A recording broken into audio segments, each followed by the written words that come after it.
भाई मैं मौलाना आज़ाद उर्दू यूनिवर्सिटी के चांसलर की हैसियत से जो मुझे इख्तियारात दिए गए हैं, मैं उसके तहत जनाब शाहरुख ख़ान साहब को जो फ़न व शफ़ाक़त के मैदान में इनकी जो गैर मामूली खिदमात हैं, उनके लिए मैं इनको ऑनररी डॉक्टरेट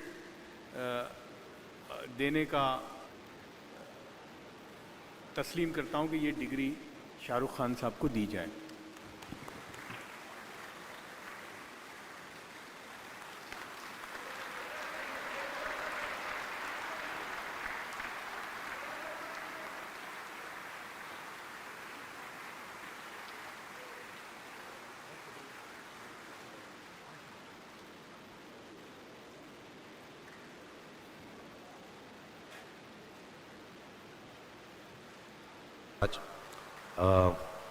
सबसे पहले तो मौलाना आज़ाद नेशनल उर्दू यूनिवर्सिटी का बहुत बहुत शुक्रिया।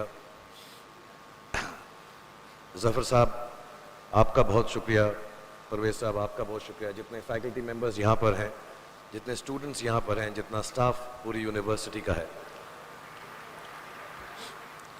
क्योंकि मुझे मालूम नहीं कि मैं इस ऑनर के काबिल हूँ या नहीं, लेकिन अब आपने दे ही दिया है तो मैं बहुत खुश हूँ।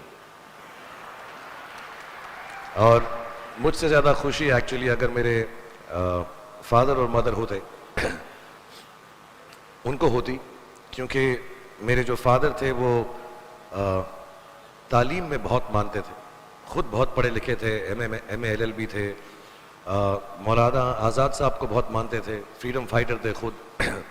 ऐसा मैंने सुना है कि उन्होंने एक इलेक्शन भी लड़ा था एज एन इंडिपेंडेंट कैंडिडेट और उनकी ज़मानत ज़ब्त हो गई थी मेरे फादर की। तो वो बहुत ही ज़्यादा हक़ में थे और बहुत खूबसूरत उर्दू और पर्शियन खुद बोलते थे।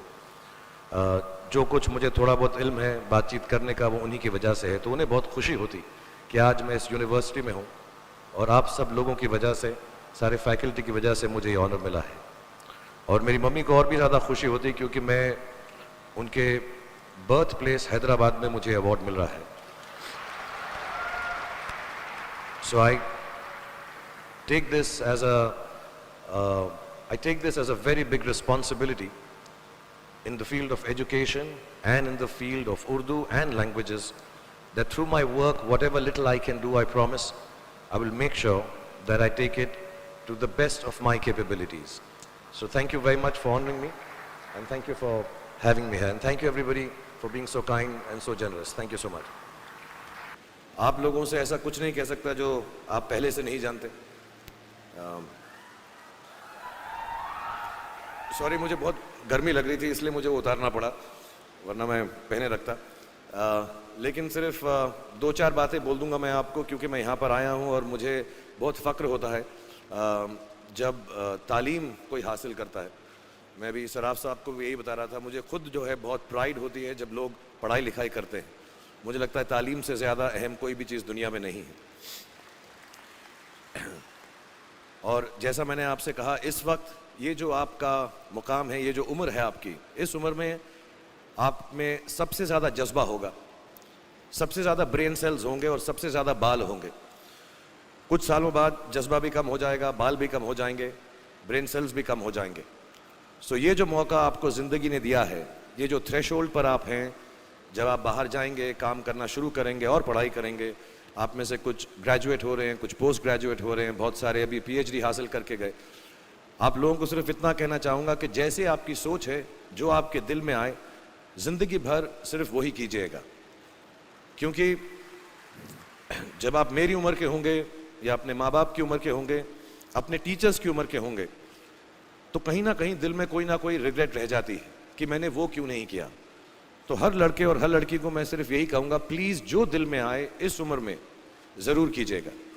मेरे जो वालिद थे, मैंने जैसे बताया बहुत पढ़े लिखे थे, तो उन्होंने बहुत गरीब भी थे, उनको कभी कोई नौकरी नहीं मिली, हार्डली उनके पास पैसे होते थे।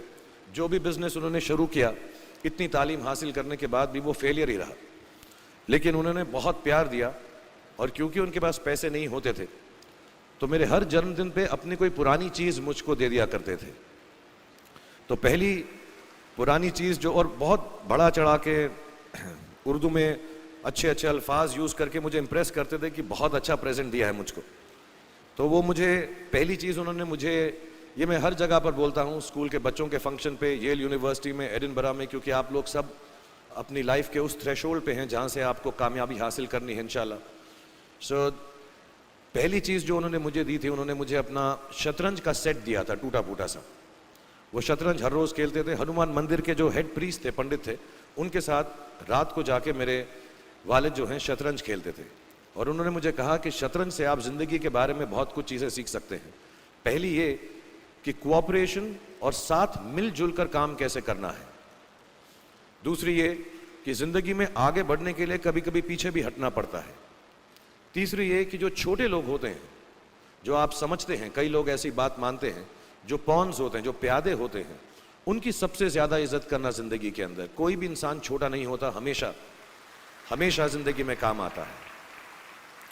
और कामयाबी हासिल करने के लिए आखिरी बात शतरंज ये सिखाती है हमको कि कभी कभी जिस चीज़ से सबसे ज़्यादा लगाव होता है, जैसे रानी से अमूमन हो जाता है, कभी कभी उसे भी सैक्रिफाइस करना पड़ता है आगे बढ़ने के लिए। दूसरी चीज़ जो उन्होंने मुझे दी, मेरे पास है वक्त, 2 मिनट बोल सकता हूँ मैं, सॉरी। दूसरी चीज़ जो उन्होंने मुझे दी थी, वो एक टाइपराइटर दिया था। आज के ज़माने में आई डोंट थिंक किसी को, बहुत सारे बच्चे होंगे यहाँ पे जिनको मालूम भी नहीं होगा टाइपराइटर कैसा लगता है। अब सब कंप्यूटर पे काम करते हैं। तो टाइपराइटर के ऊपर जब आदमी लिखता है और अगर गलत लिखता है तो उसको मिटाने में बहुत तकलीफ होती है। So you have to be very diligent, बहुत ध्यान से लिखना पड़ता है। हम गलती नहीं कर सकते। और टाइपेक्स यूज़ करते थे टाइप को निकालने के लिए, कभी उंगली फंस जाती थी उसकी कीज़ के बीच में, मगर बहुत मेहनत से, बहुत डिलिजेंस से काम करना पड़ता था। तो जब मैं उस पर टाइपिंग सीखा स्कूल में कॉमर्स करते वक्त, so the only thing I realise is that practice makes you perfect. तो जो भी काम आप जिंदगी में करें उसको डिलिजेंस से करें, ऐसा करें कि कोई गलती ना हो, अपना पूरा दिमाग लगा कर करें, सोच समझ कर करें। ऐसे करें कि ये काम जिंदगी में आपका पहला काम है और इसके बाद आपको मौका नहीं मिलेगा, और शायद ये काम आपका जिंदगी का आखिरी काम है, इसके बाद फिर मौका नहीं मिलेगा। So do it with that kind of diligence. तीसरी चीज़ उन्होंने मुझे कैमरा दी थी, क्योंकि बहुत गरीब थे, वो कैमरा चलता नहीं था बिल्कुल भी, सिर्फ उसके व्यू फाइंडर से बड़ी अच्छी अच्छी तस्वीरें दिख जाती थी, लेकिन खिंचती बिल्कुल भी नहीं थी। और इससे मुझे उन्होंने सीख दी कि जो हमारी क्रिएटिविटी होती है, हम जो भी, कभी कभी हमारी हॉबी होती है, कभी कभी हमारा उससे प्यार होता है, लेकिन हम उसको अपनी नौकरी नहीं बना सकते, अपना काम नहीं बना सकते। बहुत कम लोग ऐसे फॉर्चुनेट होते हैं जैसे मैं हूँ कि जो मेरी हॉबी थी, जिस चीज़ से मुझे प्यार था, कलाकारी से, एक्टिंग से, वो मेरा पेशा भी बन गया। अमूमन ऐसा होता नहीं है, लेकिन जो हमारी कला है, चाहे वो पोएट्री है, चाहे वो लिखना है, चाहे वो पेंटिंग है, चाहे जो भी चीज़, गाना है, अकेले में गाना है, हमारी क्रिएटिविटी ज़रूरी नहीं है कि दुनिया एक्सेप्ट करे। जैसे उस कैमरा की तस्वीरें दिखती नहीं हैं, लेकिन उसमें देखने से खूबसूरत लगता है हर कुछ, वैसे ही आपकी जो क्रिएटिविटी है वो अपने लिए रखें, क्योंकि ज़िंदगी में कभी ना कभी, कहीं ना कभी ऐसा मुकाम आएगा जब आप बहुत अकेला फील करेंगे। हो सकता है दुख का समय भी आए, उस वक्त आपकी जो क्रिएटिविटी है वो आपकी सबसे अच्छी दोस्त होगी, दुनिया उसको माने या ना माने। मैं बहुत ख़राब पोइट्री करता हूँ, लेकिन जब भी दुखी होता हूँ तो लिख लेता हूँ। सराफ साहब से मैं अब सीखना भी चाहता हूँ। मैं रेख्ता पे जाऊँगा, मुझे लगता है ये कमाल की साइट है, थोड़ी मैं शायरी वगैरह सीखूँगा। मेरी शायरी बहुत ख़राब है कि हमने तुम्हारी याद में रो रो के टब भर दिए, वो आए और नहा कर चल दिए।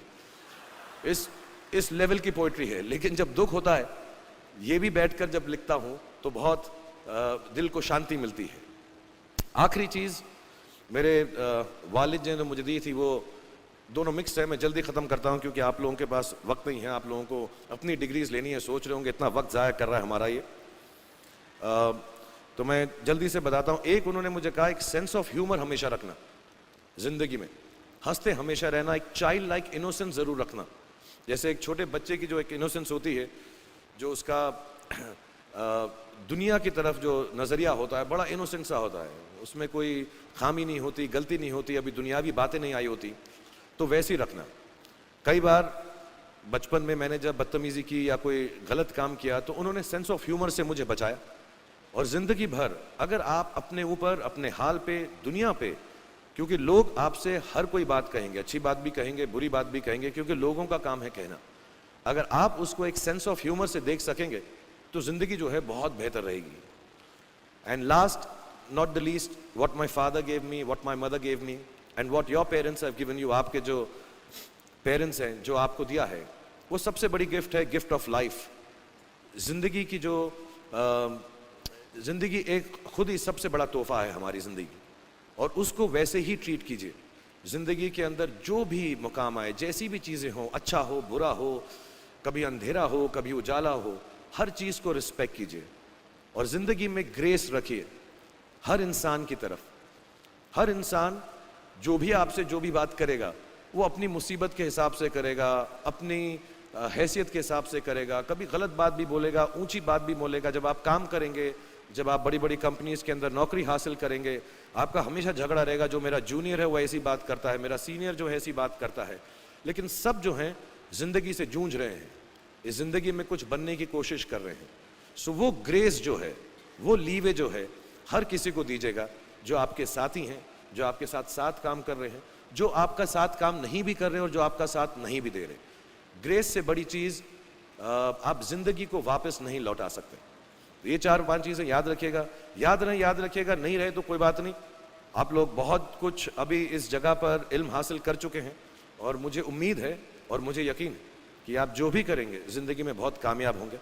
और फिर से मैं मौलाना आज़ाद नेशनल उर्दू यूनिवर्सिटी का शुक्रिया अदा करना चाहूँगा कि मुझे यहाँ पर बुलाया, आपसे मुखातिब होने का मौका दिया।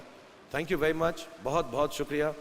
और आप, मुझे मालूम है कुछ टीचर्स जो होंगे यहाँ पर बैठे होंगे जो आपके फेवरेट नहीं भी हैं, जो बहुत स्ट्रिक्ट होंगे, डांटते भी होंगे आपको, उनको सबसे ज़्यादा याद रखिएगा जब आप इस यूनिवर्सिटी से बाहर जाएंगे, क्योंकि जो सबसे ज़्यादा टीचर आपसे स्ट्रिक्ट थे वो एक्चुअली सबसे ज़्यादा आपसे प्यार करते थे। Thank you very much for having me here. खुदा हाफिज़। Thank you everyone.